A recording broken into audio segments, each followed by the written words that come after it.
Perkenalkan, nama saya Stefani Widya Astuti dari kelas 1A NIM P051203210043, Prodi Sarjana Terapan Keperawatan dan Profesi Nurse. Hari ini saya akan menyampaikan materi mengenai sistem reproduksi pada wanita. Sistem reproduksi wanita adalah sistem biologis yang terdiri dari organ dan jaringan yang digunakan untuk reproduksi atau berkembang biak pada perempuan. Terdapat sejumlah organ sistem reproduksi wanita yang berbeda dengan laki-laki. Fungsi sistem reproduksi wanita dirancang untuk menghasilkan sel telur atau disebut ovum. Nah, sistem reproduksi wanita terbagi menjadi dua, yaitu bagian luar dan dalam. Bagian luar atau genitalia eksterna atau bagian dalam genitalia interna.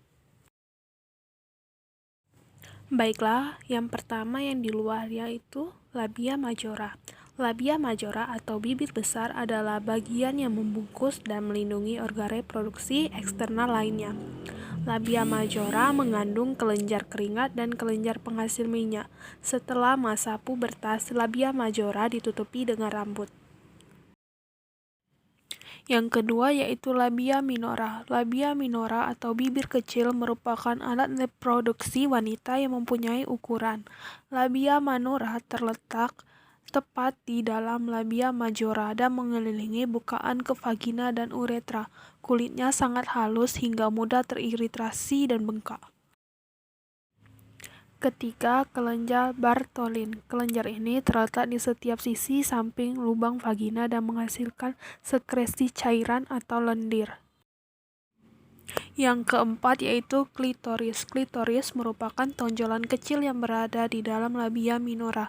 Klitoris ditutupi dengan lipatan kulit yang disebut prepucium, mirip dengan kulup di ujung di penis. Klitoris dikelilingi banyak saraf sehingga sangat sensitif terhadap rangsangan dan bisa menegang atau ereksi. Selanjutnya bagian dalam, yang pertama yaitu vagina. Vagina sendiri merupakan saluran yang menghubungkan serviks atau leher rahim ke bagian luar tubuh. Letak vagina tepatnya di belakang kandung kemih, agak lebih rendah dari rahim. Fungsi vagina sebagai jalan lahir bayi saat persalinan serta tempat keluarnya darah saat menstruasi. Vagina juga menjadi jalur akses sperma untuk menuju rahim. Yang kedua yaitu ovarium. Ovarium adalah kelenjar kecil berbentuk oval yang berada di sisi kanan dan kiri rongga panggul, tepatnya bersebelahan dengan bagian rahim atas. Fungsi ovarium untuk menghasilkan sel telur dan hormon seks wanita, seperti estrogen dan progesteron. Ketiga yaitu tuba Fallopi. Tuba Fallopi adalah dua tabung panjang dan tipis membentang dari ujung kanan dan kiri pada bagian atas rahim ke ujung ovarium. Fungsi tuba Fallopi sebagai saluran untuk sel telur bergerak dari ovarium menuju rahim. Konsepsi alias pembuahan sel telur oleh sperma terjadi di saluran tuba Fallopi.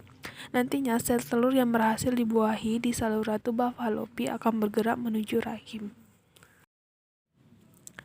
Yang keempat, rahim atau uterus. Rahim adalah sebuah organ kecil yang berongga dan berbentuk seperti buah pil. Rahim ini berada di antara kandung kemih dan dubur.